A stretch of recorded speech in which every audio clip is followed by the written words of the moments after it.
स्वर्ग बना सकते हैं। नमस्कार प्यारे बच्चों, आज हम श्री रामधारी सिंह दिनकर द्वारा रचित कविता स्वर्ग बना सकते हैं पढ़ने जा रहे हैं। श्री रामधारी सिंह दिनकर एक प्रगतिवादी कवि थे। वे इस भूमि को स्वर्ग के समान सुंदर बनाने की इच्छा रखते थे। उनकी कविताओं में दिए गए संदेश औजपूर्ण और राष्ट्रीय विकास से परिपूर्ण हैं। वे इस कविता द्वारा यह प्रेरणा देना चाहते हैं कि इस धरती पर प्रकृति ने हमें अनेक प्रकार की सुख सुविधाओं के संसाधन दिए हैं। यदि इस धरती पर रहने वाले अमीर, पूंजीपति, महाजन लोग नीची जाति या गरीब जाति के लोगों से भेदभाव न करें, उन्हें भी अपने समान ही समझें, तो यह पृथ्वी स्वर्ग बन सकती है।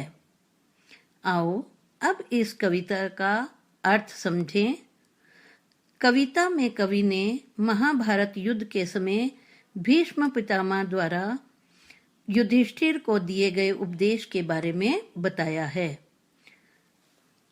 कविता देखिए। धर्मराज, यह भूमि किसी की नहीं कृत है दासी, है जन्मना समान परस्पर इसके सभी निवासी।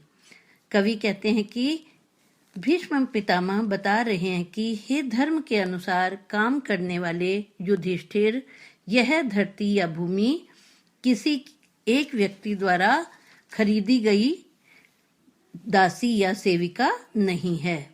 इस धरती पर जन्म लेने वाले सभी व्यक्ति समान रूप से इसके निवासी या रहने वाले हैं। सबको मुक्त प्रकाश चाहिए, सबको मुक्त समीरण, बाधा रहित विकास, मुक्त आशंकाओं से जीवन। कवि कहते हैं कि प्रकृति या वातावरण में सबको ही बराबर स्वतंत्र या आजाद प्रकाश तथा हवा या वायु चाहिए। सब ही आशंकाओं या संदेह से बचकर स्वतंत्र होकर बिना रुके जीवन में आगे बढ़ना चाहते हैं तथा विकास करना चाहते हैं। लेकिन विघ्न अनेक अभी इस पथ पर पड़े हुए हैं, मानवता की राह रोककर पर्वत अड़े हुए हैं। लेकिन आज हमारे जीवन पथ में या रास्ते में अनेक बुराइयां रूपी पहाड़ या पर्वत खड़े हैं जो हमारे विकास को रोक रहे हैं।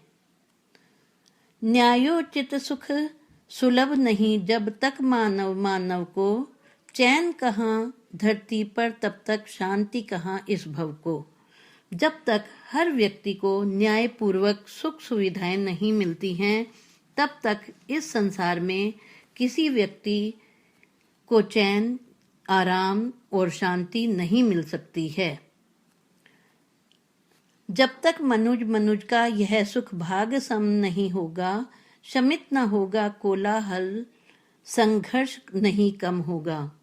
जब तक हर व्यक्ति को समान सुख नहीं दिए जाएंगे, तब तक इस धरती पर लड़ाई झगड़े या युद्ध का शोर कम नहीं होगा।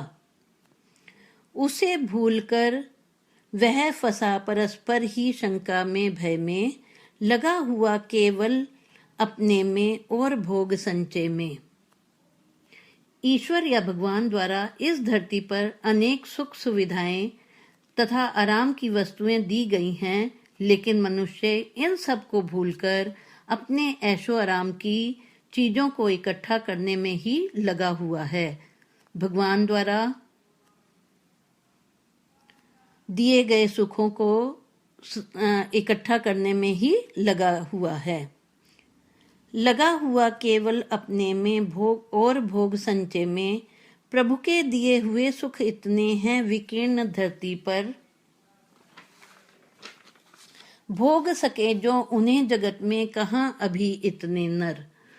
ईश्वर द्वारा दिए गए सुखों को आसानी से भोग सके ऐसे व्यक्ति इस धरती पर बहुत कम हैं। अर्थात सबको समान समझकर समान अधिकार देने वाले मनुष्य इस पृथ्वी पर बहुत कम हैं। सब हो सकते तुष्ट, एक सा सब सुख पा सकते हैं, चाहे तो पल में धरती को स्वर्ग बना सकते हैं। भगवान ने जितनी सुख सुविधाएं दी हैं, यदि हम सब निवासी बराबर बांटकर इन चीजों का सुख पाएं और खुश हों, तो इस धरती को एक क्षण में या जल्दी से ही स्वर्ग के समान सुंदर या भव्य बना सकते हैं। इस कविता द्वारा कवि कहना चाहते हैं कि यदि संसार में रहने वाले सभी व्यक्ति जाति पाति का भेद, भाषा का भेद, धर्म का भेद, ऊंच नीच का आदि का भेदभाव मिटाकर आपस में मिलकर प्रेम से या प्यार से रहें, तो यह धरती स्वर्ग बन सकती है।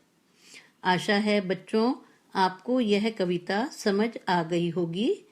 अब आप घर पर स्वयं इस कविता का अर्थ मन में पढ़कर देखें, शब्द अर्थ लिखें और याद करें।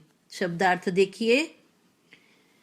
क्रीत खरीदी हुई, जन्मना जन्म से ही, समीरण वायु या हवा, आशंका कुछ बुरा होने का डर, विघ्न बाधाएं या रुकावट, न्यायोचित जो न्याय द्वारा उचित हो, सुलभ आसानी से मिलना, भव संसार, मनुष्य मनुज, सम समान या बराबर, शमित शांत, कोलाहल शोर, भोग सुख सुविधाएं, इकट्ठा करना संचय, विकीर्ण बिखरे हुए, तुष्ट प्रसन्न तृप्त।